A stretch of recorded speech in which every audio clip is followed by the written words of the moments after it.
Francisco Franco realmente transformou o Real Madrid no time da ditadura? A polêmica em torno da Copa do Mundo de 2026 prova que futebol e política andam lado a lado. Mas essas relações entre futebol e acontecimentos políticos já acontecem há muito tempo. Eu sou o Felipe Sampaio. Eu sou o Raul Trindade. Bem-vindos ao Resenha Épica!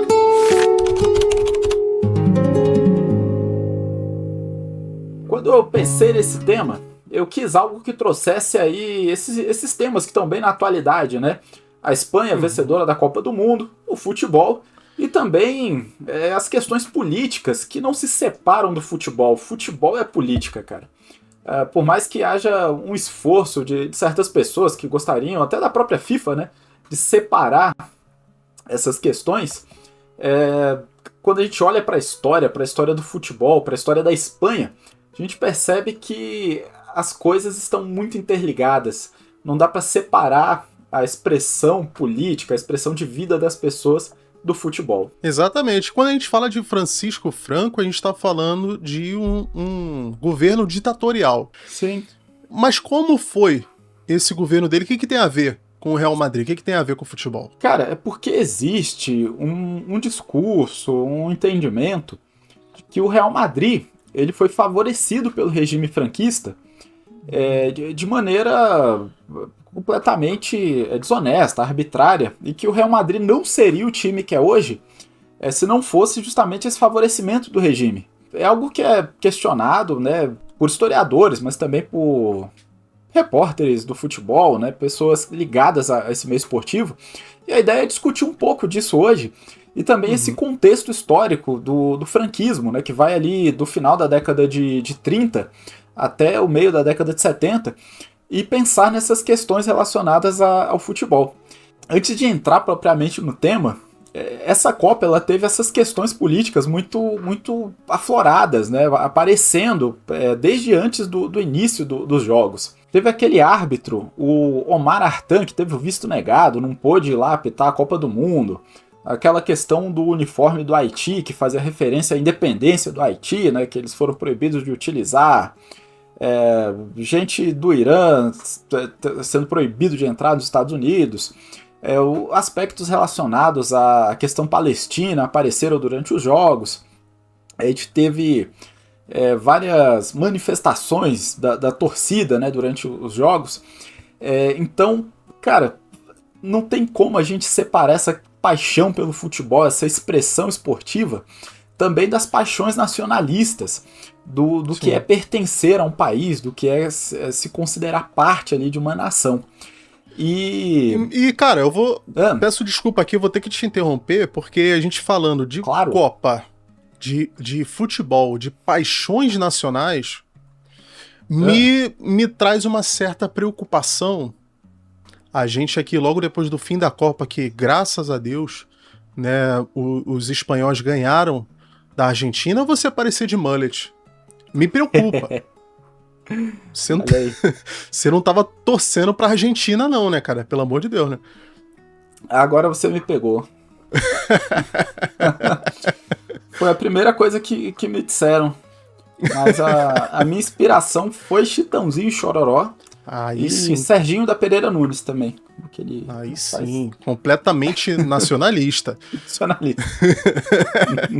Eu ouvi isso várias vezes. Porra, tá parecendo argentino agora. Eu acho que foi ofensivo. Não, a gente tem que fazer uma campanha aqui então. Mullet não é propriedade dos argentinos, meu. Não. A gente pode usar sim. Chitãozinho e Chororó estão aí pra mostrar que o brasileiro usa mullet já há muito tempo. Há muito tempo. O que aconteceu, né? Voltando para aquele assunto, para aquele gancho que você puxou agora há pouco. Saindo da palhaçada. Saindo da palhaçadinha. Encurtando aí bastante a história, ali no meio dos anos 30, a Espanha vai passar por uma guerra civil. Republicanos, socialistas à esquerda, estarão numa guerra contra os monarquistas, conservadores, militares principalmente. Essa guerra ela vai ser apoiada, né, a direita vai ser apoiada pelos nazistas e pelos fascistas italianos. Tá bem ali no período de ascensão, né, dos fascismos na Europa.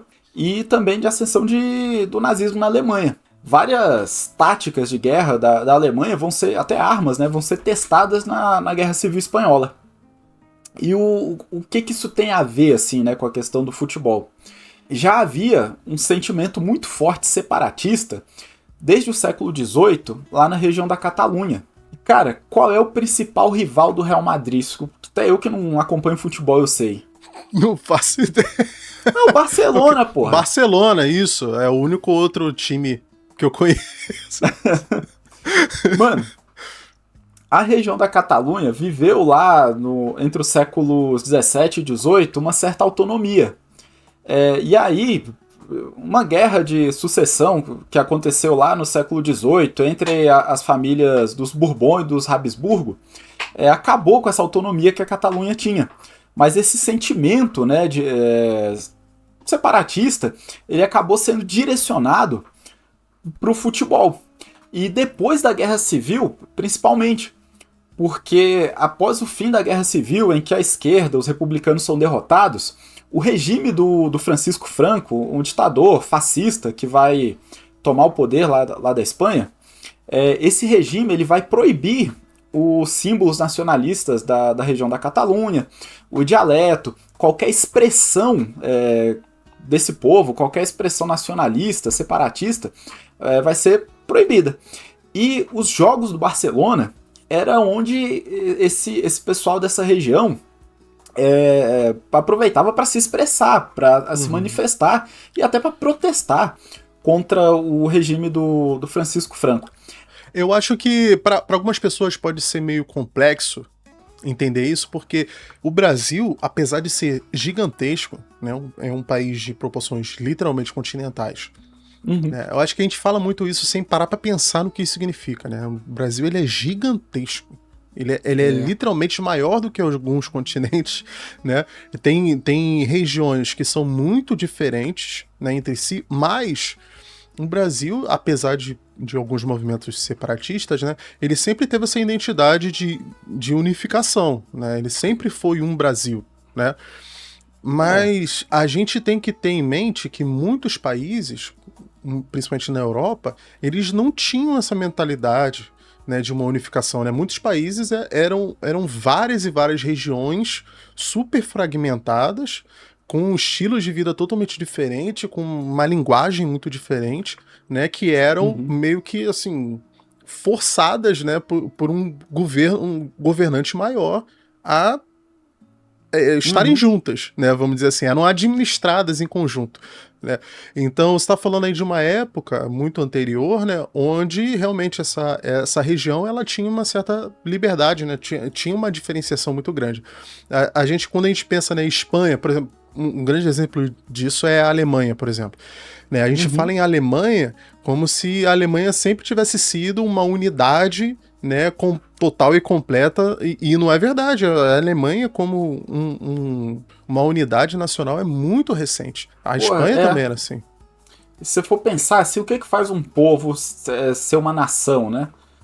O que constitui de fato um país? A sua cultura, a sua língua e a sua legitimação de poder. E em pensar que desse período entre o século XVII e XVIII, a Catalunha teve as suas próprias regras comerciais, tem a sua língua, né, própria, tinha a sua organização política também, que detinha ali certa autonomia.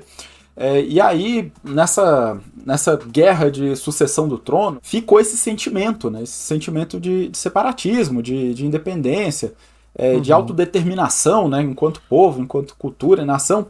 E, cara, isso hoje tá no futebol e tá no Barcelona. E principalmente por causa dos acontecimentos da Guerra Civil. A região de Barcelona, a região da Catalunha, era um reduto, cara, dessa esquerda republicana. A Barcelona, em 39, cara, agora eu não vou lembrar bem a data, mas Barcelona foi tomada, né, pelas tropas nacionalistas, pelas tropas da direita, né, do Francisco Franco, e tudo isso deixou uma marca ali nessa nação.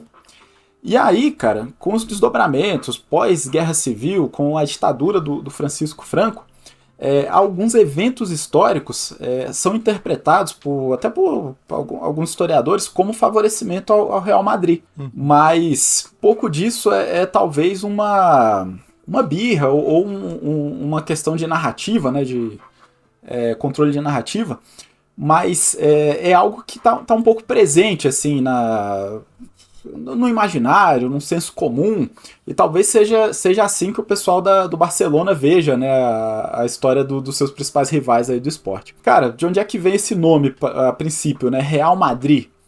O que te lembra isso daí? Me lembra a realeza. Lembrando que a Espanha, inclusive, tem rei, né? Tem realeza. Tem rei e tem presidente, se não me engano, não é? Assim, tem um rei, presidente e primeiro-ministro. É uma parada meio diferente, assim, né? Cara, ali na década de 1920, o rei da Espanha, o Afonso XIII, concedeu ao Real Madrid esse título de Real Madrid. Antes era só era só Madrid. Clube, era só Madrid. Era Madrid Futebol Clube. O clube de futebol. Agora fugiu aqui. Então o Real do Real Madrid é literalmente um título. Não é só um nome.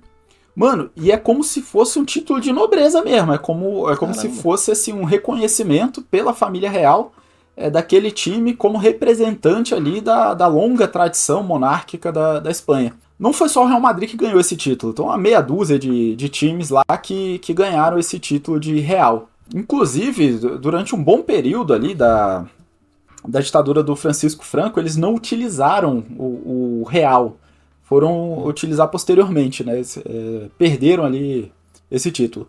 Mas o lance é que esse time ele já existia muito antes da ditadura do Francisco Franco, porque começou ali ao final da Guerra Civil, né, em 1939, e já era vitorioso, já tinha uma história no futebol desde antes. Então é um pouco assim, reduzir muito a história do Real Madrid, colocar o sucesso deles ou o time que eles são hoje como consequência ou como uma causa, né, relacionada ali ao governo do Francisco Franco ou um possível favorecimento. Mas que, de fato, o futebol foi usado como um soft power, né, como costuma se dizer aí atualmente, para lavar a imagem da ditadura do Francisco Franco, isso foi. E o Real Madrid teve, sim, importância nessa utilização política do futebol pelo regime para passar essa imagem de modernidade, de que era um governo que apoiava o esporte, e para colocar a Espanha como algo positivo. Deixar um pouco de lado essa questão da ditadura, da perseguição aos inimigos, dos mortos da Guerra Civil, e todas as contradições sociais e políticas que o país vivia nesse período durante a guerra e também pós-guerra. Essa questão de soft power é muito, muito complexa, né, cara? É usado de várias formas em vários países diferentes, né? Mas, assim, essa questão do apoio popular é sempre muito importante, né? Sempre muito forte. Pois é.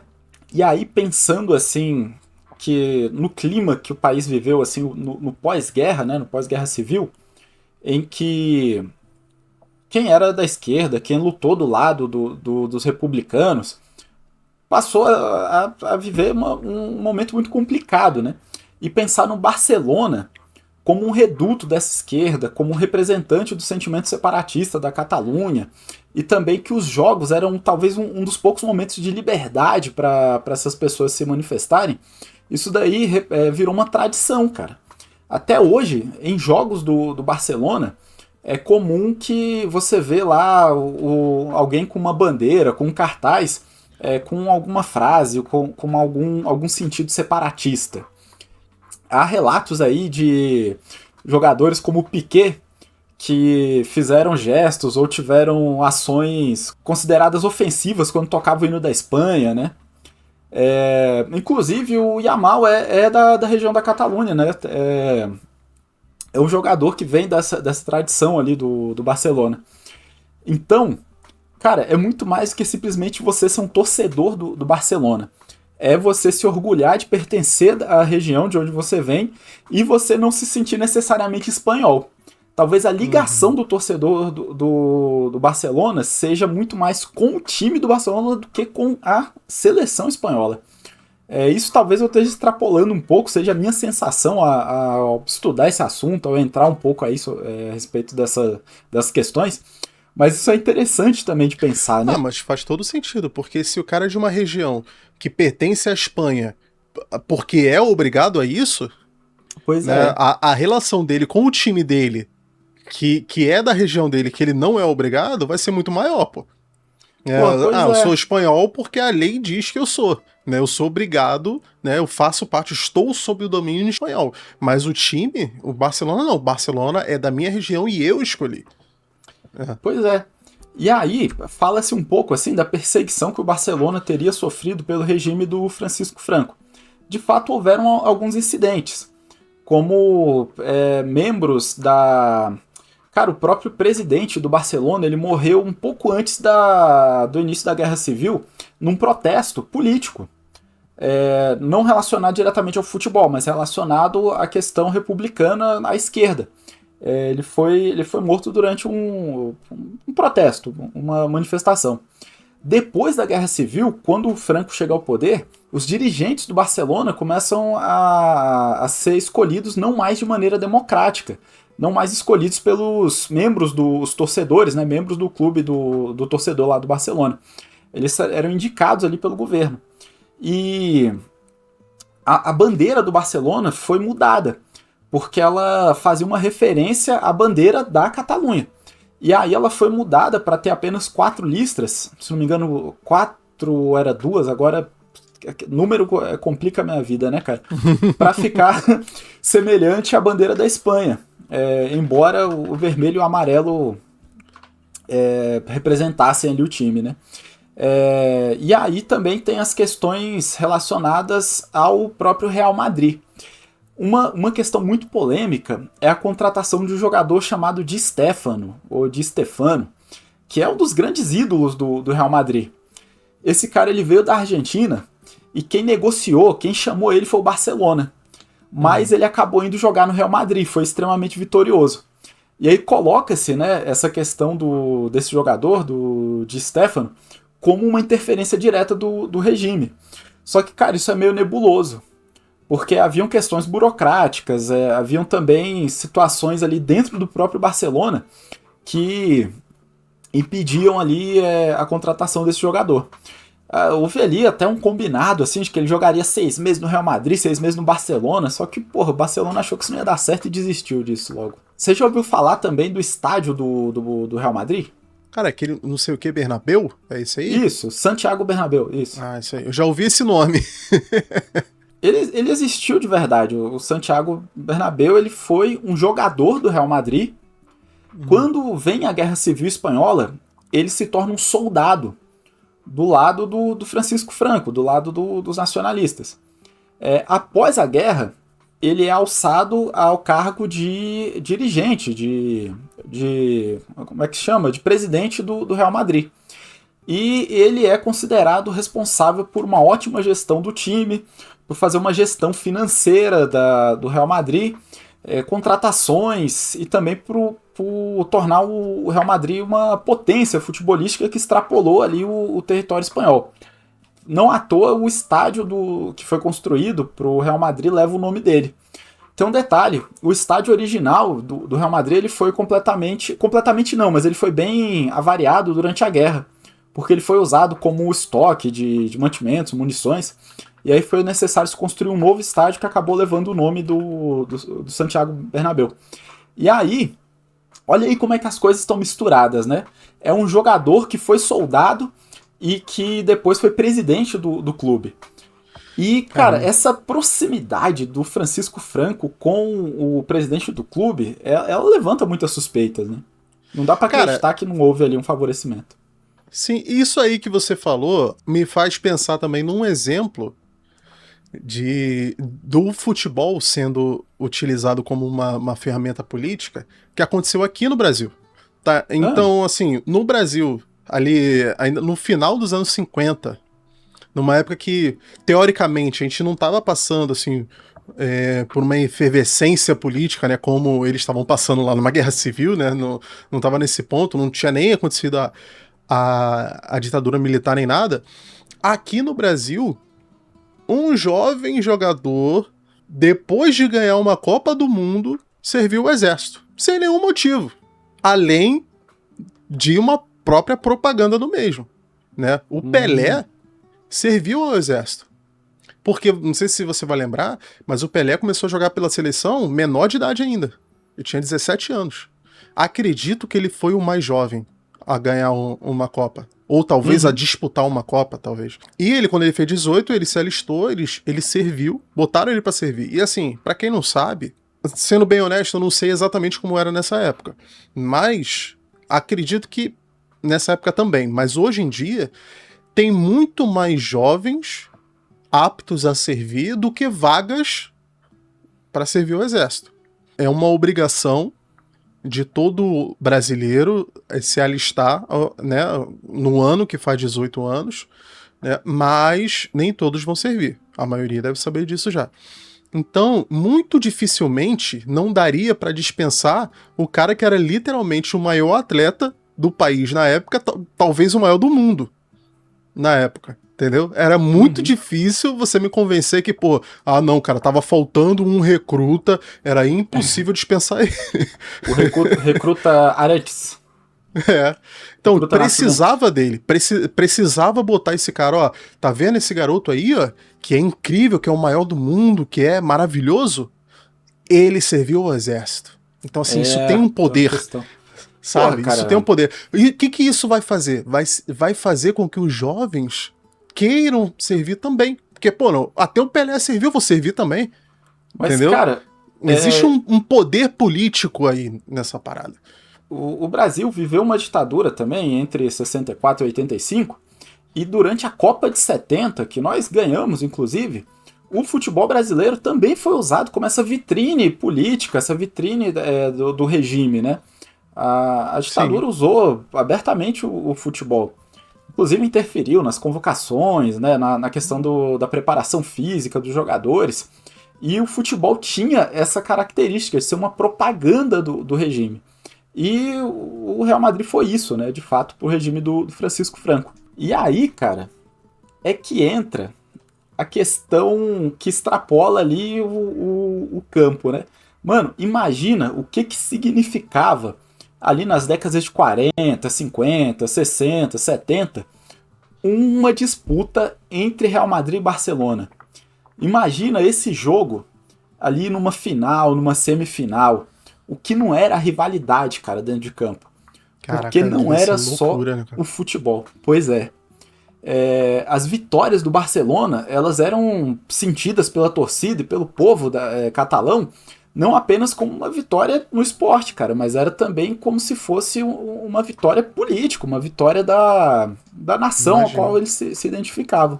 Não dá pra separar uma coisa da outra, né? Ainda mais num momento desses. Mas assim, hoje em dia você consegue ainda ver algum resquício desse apoio à extrema-direita ali no Real Madrid? Você acha que ainda existe, talvez, essa disputa ali, né, entre esses dois times com esse cunho político, ou você acha que hoje em dia isso não existe mais? A questão política ainda é muito forte. Eu acho que essa questão em relação à extrema-direita nem tanto. A gente tem aí outras expressões, né, no futebol, ali no futebol italiano, né, de torcidas que são bem extremistas, né, bem à direita, né?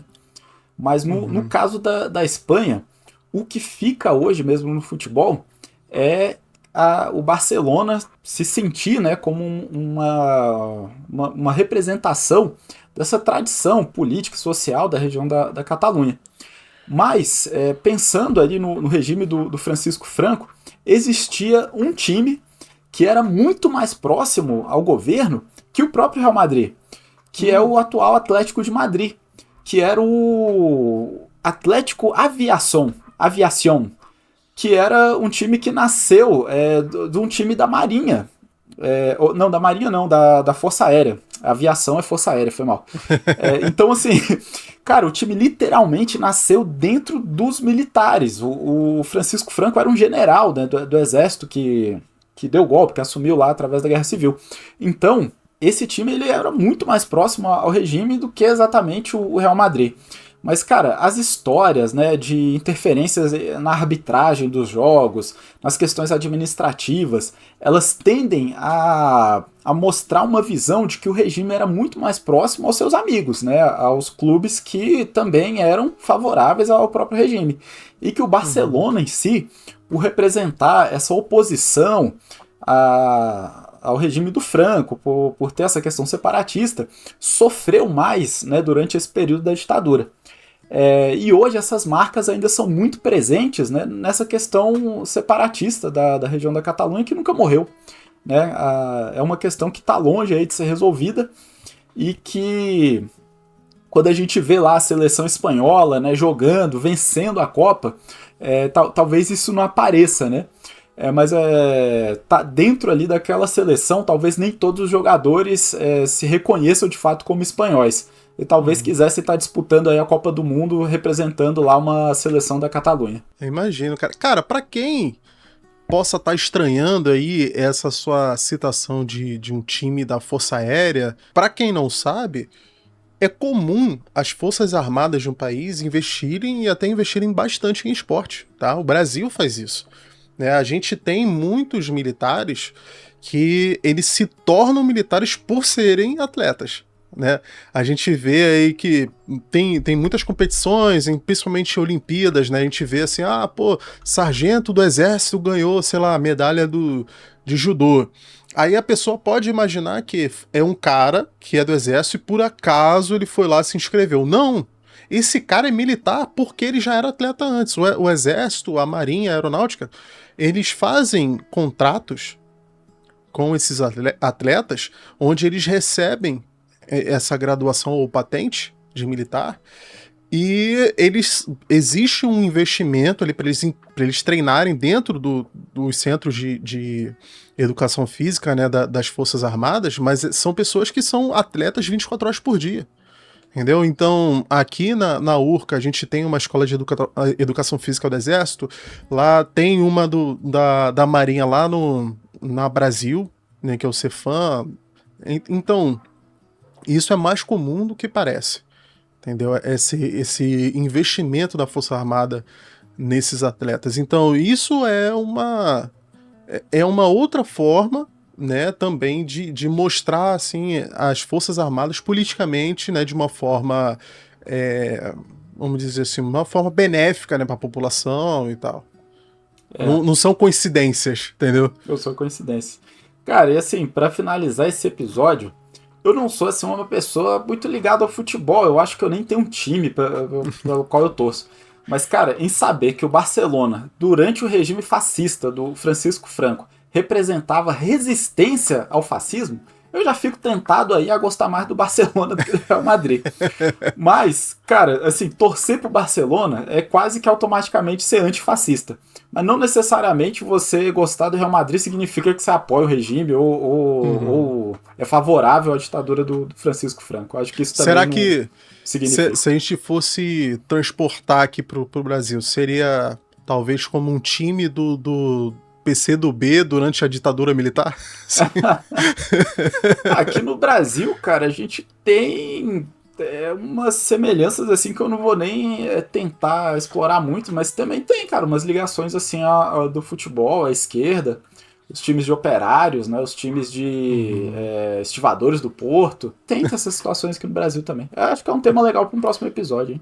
Pode ser, se o pessoal curtir aí, comentar, falando, não, quero mais histórias sobre futebol aqui. A gente não sabe nada de futebol, mas de história, se tem história no meio, a gente vai querer saber também. A gente pode deixar que a gente vai pesquisar. Eu me sinto assim bem desconfortável falando de futebol, cara. Cara, meu pai costuma assistir os episódios, né? E ele pode Legal. ficar meio decepcionado com isso, porque o meu pai é um cara que adora história e adora futebol também. Flamenguista, assim, ele não é daquele... Eu não vou dizer que é flamenguista doente, porque meu pai é aquele torcedor contido, entendeu? Não faz estardalhaço, entendeu? Não fica gritando, não faz nada, mas ele ama futebol. Seu Caetano, um abraço pro seu Caetano. Se eu falar aqui que eu não me considero um flamenguista pode chatear ele, entendeu? Mas assim, quando me perguntam, quando ficam perturbando muito, pra eu cortar o assunto, pra não ficar rendendo, eu falo que eu sou flamenguista. Tu é filho único? Teu time? Sou. Sorte sua, cara. Entendeu? Aí na pergunta, assim, quando pergunta assim, sou flamenguista, pra acabar logo a conversa, né? Aí o cara fala, mas do jogo tal, não sei o que, foi bom. Não foi bom, não, então não foi, foi ruim. E é isso. Porque eu não sei lá, mano, eu não consigo mais assistir futebol, não, cara. Não tenho mais paciência, não. É isso aí. Em ano de Copa do Mundo é difícil ficar alheio ao futebol. Mas aí é outra coisa, pô. Aí é outra coisa. Copa é outra coisa. Copa não é futebol. Copa não é futebol. Faz sentido. Cara, é isso. Acho que a ideia aqui foi mostrar que futebol e política estão muito relacionados, sim. Na Espanha, no Brasil, na Copa do Mundo. E deixa aí pra gente aquele like, deixa um comentário falando o que você achou, alguma história que a gente não contou aqui, uma curiosidade. Segue a gente no Instagram, se inscreve no canal do YouTube, segue a gente também no Spotify, dá 5 estrelas que ajuda a gente bastante. Um abraço e até a próxima. Valeu!